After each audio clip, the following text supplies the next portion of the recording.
Hey guys, it's Ellen, and today I decided that I really wanted to do the coffee book tag. I've been seeing this everywhere. It's not a recent tag or anything, but I've seen it all over BookTube, and it looks like a lot of fun.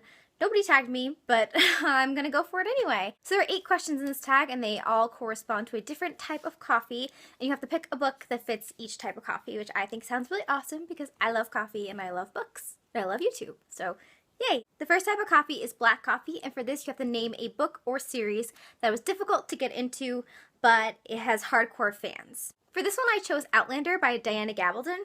I haven't actually read this one. I think it's the only one of the ones I picked that I have not read, but I know this one has some hardcore fans, and I do want to read it eventually, but I am really intimidated by the size of this and just the size of the series in general.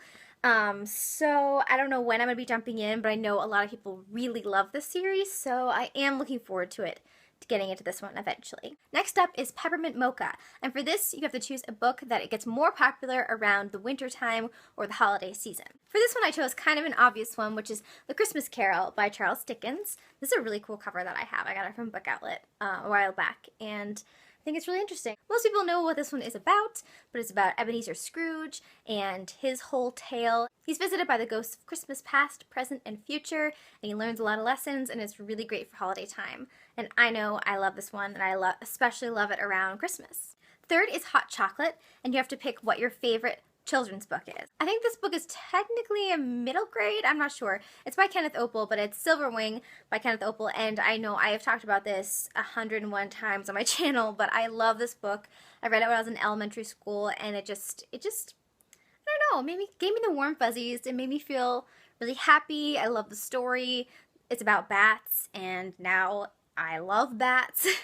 So yeah, this one is definitely my favorite children's book. Next up is Double Shot Espresso. Choose a book that had you on the edge of your seat from the beginning to the end. This one was pretty easy for me because I don't often get on the edge of my seat with books or not be able to stop reading them, but this book was seriously not good for my health because I didn't do anything while reading it, and that is Ready Player One by Ernest Cline, which I'm sure pretty much everybody knows about, but it's a fantastic book about an alternate future where society has kind of gone downhill, and everybody escapes to this oasis, which is this virtual reality game.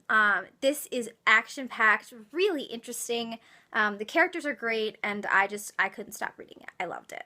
Next is Starbucks, and for this one, you have to choose a book that you see everywhere. I picked Winger by Andrew Smith. I guess I was wrong, as I haven't read this one either, but I have seen this one in the background of pretty much every single booktuber's video because the side is extremely noticeable and distinct, and I see this all the time, and I think it looks really interesting. And like I mentioned before, it looks like Neil Patrick Harris, which I'm totally into. The next one for me was a little bit hard to choose, which is It's a Hipster Coffee Shop. And so for this one, you have to choose a book by an indie author and give them a shout out. I don't think I own any books by indie authors. I'm not actually sure what exactly that means. I guess not well-known authors, but I just picked a book that I have not seen anybody talk about, and it's one of my favorite books. So I picked My Enemy's Cradle by Sarah Young. I read this one a while back. It is a World War II novel centering around a girl who goes to this house, this place for women who are pregnant, and she's kind of undercover, and it's really interesting. Very sad, of course, because it's a war book, but I loved it. I loved it. So good. Definitely check this one out if you like World War II books. Next is Oops, I Accidentally Got Decaf. And for this one, you have to pick a book that you expected more from. I picked The Alchemist by Paulo Coelho. I don't know if I'm saying that right, but I had seen this one everywhere, and it seemed like a classic. I read it about 2 summers ago, and I really liked the first half of it. I was very into it because I liked the message. And then, it's only a short book, so it shouldn't have annoyed me so much, but it was extremely repetitive.